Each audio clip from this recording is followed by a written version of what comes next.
Leela Vinod studio YouTube channel ಎಲ್ಲ ವೀಕ್ಷಕರಿಗೂ ದೇವರು ಎಲ್ರಿಗೂ ಸುಖ ಶಾಂತಿ ನೆಮ್ಮದಿ ಐಶ್ವರ್ಯ ಅಂತಸ್ತು ಆರೋಗ್ಯ ಕೊಟ್ಟು ಕಾಪಾಡಲಿ ಅಂತ ಕೇಳ್ಕೊತಾ ಇದ್ದೀವಿ. ನಮಸ್ಕಾರ. ನಮಸ್ಕಾರ ಪ್ರಿಯ ವೀಕ್ಷಕರೇ, ನಾವಿವತ್ತು ಎಲ್ಲಿ ಬಂದಿದ್ದೀವಿ ಅಂತಂದರೆ ಕರ್ನಾಟಕದಲ್ಲೇ ಅತಿ ಪ್ರಸಿದ್ಧಿಯನ್ನು ಹೊಂದಂಥದ್ದು ಅದು ಯಾರು ಅಂತಂದರೆ ನಮ್ಮ ವಿನೋದ್ ರಾಜ್ ಅವರು ಬಂದು ಡ್ಯಾನ್ಸಿಂಗ್ ಸ್ಟಾರ್ ಅಂತ ಒಂದು ಪ್ರಖ್ಯಾತಿಯನ್ನು ಹೊಂದಿದ್ದಾರೆ. ಅವರು ಇರುವಂಥ ಒಂದು ತೋಟ ಇಡೀ ಕರ್ನಾಟಕಕ್ಕೆ ಫೇಮಸ್ ಆಗಿದೆ. ಅವ್ರ ತಾಯಿ ಮಗ ಶ್ರಮಪಟ್ಟು ಕಟ್ಟಿರುವಂಥ ತೋಟವನ್ನು ನಾವಿವತ್ತು ನಿಮಗೆ ತೋರ್ಸೋಕ್ಕೋಸ್ಕರ ಬರ್ತಾ ಇದ್ದೀವಿ. ಬನ್ನಿ ಒಳಗಡೆ ಏನೇನಿದೆ ಅನ್ನೋದನ್ನೆಲ್ಲವನ್ನು ಕೂಡ ನೋಡೋಣ.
ನಿನ್ನೆ ತಾರೀಕು 2/10/24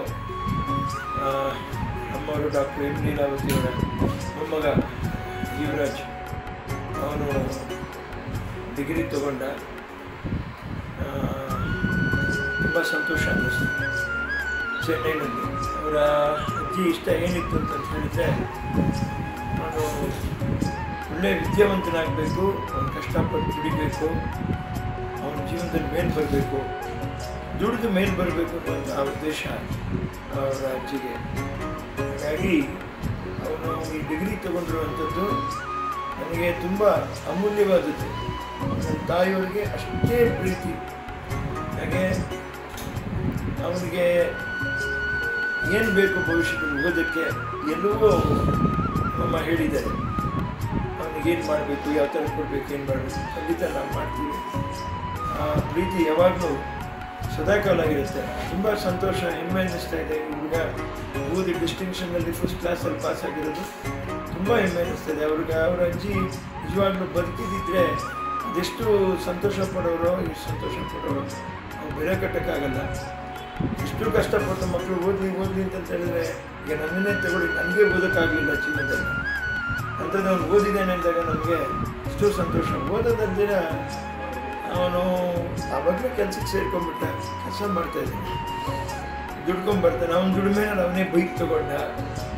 ಎಲ್ಲ ನೋಡಿದಾಗ ನಮಗೇನು ಅನ್ನಿಸ್ತಾರೆ, ಅವನ ವಯಸ್ಸಿನಲ್ಲಿ ನಾವಿದ್ದೀನಿ, ಏನೂ ಮಾಡೋಕ್ಕಾಗಲಿಲ್ಲ ಜೀವನದಲ್ಲಿ ಅನ್ನುವಂಥದ್ದು ಅನ್ನಿಸ್ತದೆ. ಇವಾಗಲೂ ಈ ಒಂದು ಕೀರ್ತಿ ಖಂಡಿತ ಅವನ ತಾಯಿಗೆ, ನನ್ನ ಹೆಂಡತಿಗೆ.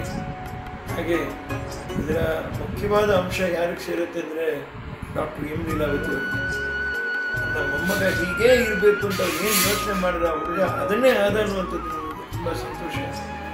ಬಹುಶಃ ನನ್ನ ತಾಯಿಯವ್ರನ್ನ ಅವನಲ್ಲಿ ನಾನು ಕಾಣ್ತಾ ಇದ್ದೀನಿ. ಆ ನಂಬಿಕೆ ಇದೆ. ಅಮ್ಮ ಎಲ್ಲಿದ್ದಾರೆ ಅಂದರೆ ಅವನಲ್ಲಿದ್ದಾರೆ ಅಂತ ನಾನು ಸಂಪೂರ್ಣವಾಗಿ ನಂಬ್ತೀನಿ. ಒಂದಲ್ಲ ಒಂದು ದಿವಸ ಆ ಹುಡುಗ ಅವ್ರ ಅಜ್ಜಿ ಸಾಕಿದ ಮೊಮ್ಮಗ ಅಲ್ಲ, ಅವರ ಅಜ್ಜಿಯ ಹೆಮ್ಮೆಯ ಮೊಮ್ಮಗ ಆಗ್ತಾನೆ ಅನ್ನುವಂಥ ನಂಬಿಕೆ ನನಗಿದೆ. ದೇವರು ಒಳ್ಳೇದು ಮಾಡಲಿ. ಅವನ ತಾಯಿಗೆ, ನನ್ನ ಹೆಂಡತಿಗೆ ದೇವರು ಅಪಾರವಾದ ಶಕ್ತಿ ಕೊಡಲಿ. ತಾಯಿತನ ತುಂಬಿಸಿ ಆ ಮಗನಿಗೆ ತಾಯಿ ವಾತ್ಸಲ್ಯ, ತಾಯಿ ಪ್ರೀತಿ, ತಾಯಿ ಕರ್ತವ್ಯ ಏನು ಅಂತ ಅರ್ಥ ಮಾಡಿಸಿ ಬೆಳೆಸಿರುವಂಥ ಅವರಿಗೆ ದೇವರು ಸಾಕಷ್ಟು ಆಯುಷ್ಯ, ಆರೋಗ್ಯ, ನೆಮ್ಮದಿ ಕೊಡಲಿ ಅಂತ ಭಗವಾನ್ ಹತ್ರ ಬೇಡ್ಕೊಳ್ತಾ ಇದ್ದೀನಿ. ನಮಸ್ಕಾರ. Leela Vinod studio YouTube channel ಎಲ್ಲ ವೀಕ್ಷಕರಿಗೂ ದೇವರು ಎಲ್ರಿಗೂ ಸುಖ, ಶಾಂತಿ, ನೆಮ್ಮದಿ, ಐಶ್ವರ್ಯ, ಅಂತಸ್ತು, ಆರೋಗ್ಯ ಕೊಟ್ಟು ಕಾಪಾಡಲಿ ಅಂತ ಕೇಳ್ಕೊತಾ ಇದ್ದೀವಿ. ನಮಸ್ಕಾರ.